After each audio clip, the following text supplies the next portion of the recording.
Assalamualaikum warahmatullahi wabarakatuh. Halo semuanya, perkenalkan nama saya Elvi Anggita dari Prodi Ilmu Komunikasi dengan NIM 136. Pada kesempatan kali ini, saya akan membahas tentang teori pertukaran sosial dan contoh analisisnya berdasarkan pengalaman pertemanan saya. Nah, sebelumnya, apa sih teori pertukaran sosial itu? Teori pertukaran sosial adalah teori yang menjelaskan tentang interaksi sosial antar individu yang didasarkan pada pertukaran. Pertukaran yang dimaksud adalah nilai untung dan juga rugi. Nah, dalam teori pertukaran sosial, ada pun konsep pertimbangan yang perlu diketahui. Yang pertama ada reward.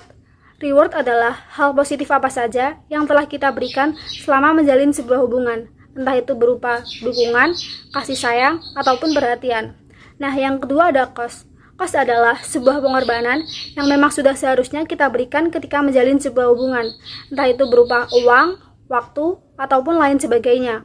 Yang ketiga yaitu outcome atau hasil. Nah, ini adalah perbandingan antara reward dan juga cost, apakah keduanya sebanding atau lebih berat reward ataupun cost-nya.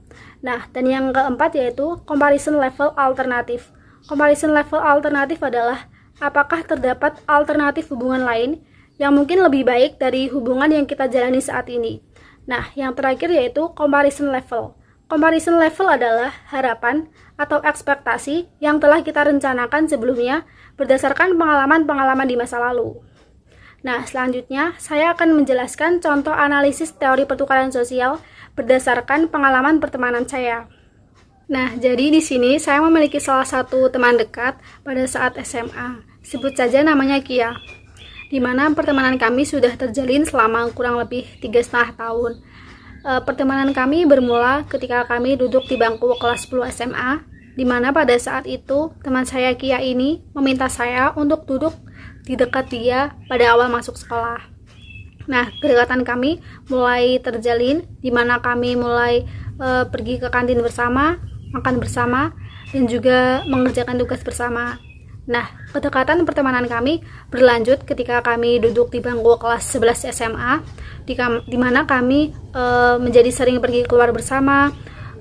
Saya juga sering pergi ke rumah Kia, sehingga saya juga mengenal akrab ibu dan juga neneknya Kia.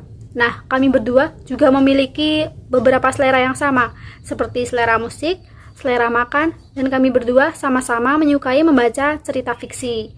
Nah, kami juga sering pergi keluar bersama seperti ke kafe atau ke mall untuk sekedar berbagi keluh kesah ketika hari libur dan juga untuk mengukir kenangan ketika sudah lulus.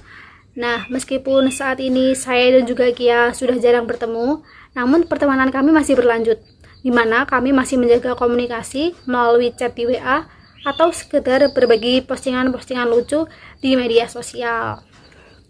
Nah, selanjutnya saya akan menjelaskan permasalahan atau pressure apa saja yang mungkin terjadi ketika kami menjalin pertemanan. Nah, yang pertama internal. Permasalahan internal yang terjadi yang pertama yaitu ketakutan ketika pertemanan kami mulai merenggang. Nah, yang kedua yaitu lingkungan pertemanan baru yang mungkin menjadikan pertemanan kita yang merenggang itu. Nah, dan yang terakhir yaitu ketakutan atau perasaan takut membebani ketika ingin bercerita satu sama lain. Nah, selanjutnya yaitu permasalahan dari eksternal. Yang pertama yaitu datang dari orang lain, di mana ada orang lain yang mungkin tidak suka dengan kedekatan pertemanan kami. Nah, yang kedua yaitu ekspektasi sosial atau perbandingan ketika menjalin pertemanan dengan orang-orang baru. Nah, dan yang terakhir yaitu aktivitas kuliah yang padat sehingga kami berdua menjadi jarang bertemu.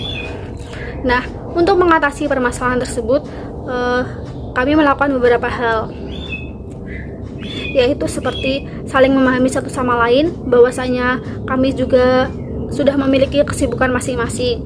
Jadi ketika ada hari libur atau waktu luang, kami berdua menyempatkan untuk bertemu untuk sekedar berbagi pengalaman atau cerita-cerita.